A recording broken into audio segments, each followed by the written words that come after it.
গণ অধিকার পরিষদের সভাপতি নুরুল হক নূরের মাথায় অনেক জোরে আঘাত করা হয়েছে, তাই আশঙ্কামুক্ত বলা যাচ্ছে না। শনিবার সকালে এই তথ্য জানিয়েছেন নূরের জন্য গঠিত মেডিকেল বোর্ডের সদস্য ও ঢাকা মেডিকেল কলেজ হাসপাতালের নিউরো সার্জারি বিভাগের সহযোগী অধ্যাপক ডক্টর জাহিদ রায়হান। তিনি বলেন, সাধারণ মানুষের সোডিয়াম লেভেল থেকে কম আছে নূরের শরীরে।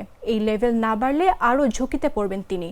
তখন আলাদা ব্যবস্থা নিতে হবে। হাসপাতালের জরুরি বিভাগের আবাসিক সার্জন ডক্টর মুস্তাক আহমেদ বলেন, রাতে তার কিছু পরীক্ষা নিরীক্ষা করা হয়। সকালেও মাথার সিটি স্ক্যান করানো হয়েছে। তাতে দেখা গেছে তার মাথার হাড় ভেঙে গেছে। এছাড়া নাকের হাড় ও ডান চোয়ালের হাড়ও ভেঙে গেছে। মাথার ভেতর রক্তক্ষরণ হলেও তা অতি সামান্য।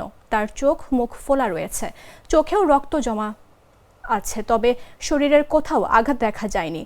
তিনি আরও বলেন, সকালে নিউরো সার্জারি বিভাগ, নাক কান গলা বিভাগ, ক্যাজুয়ালিটি বিভাগের চিকিৎসকরা সহ মেডিকেল বোর্ডের চিকিৎসকরা তাকে পর্যবেক্ষণ করেছে। তবে তার কোনো অস্ত্রোপচার লাগবে না বলে মনে করছে বোর্ড। তবে এখনও তাকে শঙ্কামুক্ত বলা যাবে না।